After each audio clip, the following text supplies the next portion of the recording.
ମନ୍ତ୍ରୀଙ୍କ କରକମଳରେ ବିର୍ସା ମୁଣ୍ଡା ଆଦିବାସୀ ମହାସଂଘର ସଭାଗୃହ ପ୍ରତିଷ୍ଠା ଓ ଉଦ୍ଘାଟନୀ ଉତ୍ସବ ପାଳିତ ହୋଇଯାଇଛି।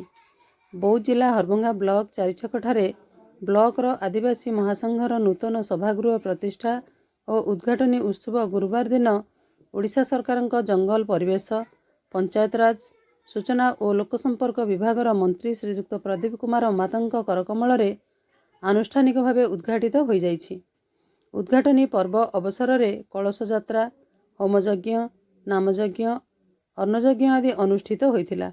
ଉକ୍ତ ଉଦ୍ଘାଟନୀ ପର୍ବ ଅବସରରେ ଅନୁଷ୍ଠିତ ସଭା କାର୍ଯ୍ୟରେ ମହାସଂଘର ସଭାପତି କନିଷ୍ଠ ମଲ୍ଲିକଙ୍କ ସଭାପତିତ୍ୱରେ ସଭା କାର୍ଯ୍ୟ ଆରମ୍ଭ ହୋଇଥିବା ବେଳେ ମୁଖ୍ୟ ଅତିଥି ଭାବେ ମାନ୍ୟବର ମନ୍ତ୍ରୀ ପ୍ରଦୀପ ଅମାତ, ସମ୍ମାନିତ ଅତିଥି ଭାବେ ଆଦିବାସୀ ଉନ୍ନୟନ ପରିଷଦ ବୌଦ୍ଧର ଅଧ୍ୟକ୍ଷ ଭଗବାନ କଅଁର, ଉପଜିଲ୍ଲାପାଳ ରବୀନ୍ଦ୍ରନାଥ କଅଁର, ବାଣୀଭୂଷଣପୁର ସରପଞ୍ଚ ଶିବନ୍ତ ମେହେର, ଅନ୍ୟତମ ଅତିଥି ଭାବେ 8 ନମ୍ବର ଜୋନ୍ର ଜିଲ୍ଲା ପରିଷଦ ତାରିଣୀ ପ୍ରଧାନ, ସାଂସଦ ପ୍ରତିନିଧି ବିଶ୍ୱଜିତ ପ୍ରଧାନ, ଯୁବନେତା ସୁଶାନ୍ତ ପ୍ରଧାନ, ବୃନ୍ଦାବନ ମାଝୀ, ନାରାୟଣ ପ୍ରଧାନ ଓ ମିହିରଚାନ୍ଦ ମଲ୍ଲିକ ଯୋଗ ଦେଇଥିଲେ। ମନ୍ତ୍ରୀ ଶ୍ରୀ ଅମାତ ଆଦିମ ଅଧିବାସୀ ସମାଜର ମୁଖ୍ୟ ବାସିନ୍ଦା ଓ ଏହି ସମାଜର ସର୍ବାଙ୍ଗୀନ ଉନ୍ନତି ଦିଗରେ ବହୁବିଧ ପଦକ୍ଷେପ ନେଇ ସମସ୍ୟାର ସମାଧାନ ତୁରନ୍ତ କରାଯିବା ନେଇ ଉଦ୍ବୋଧନ ଦେଇଥିଲେ।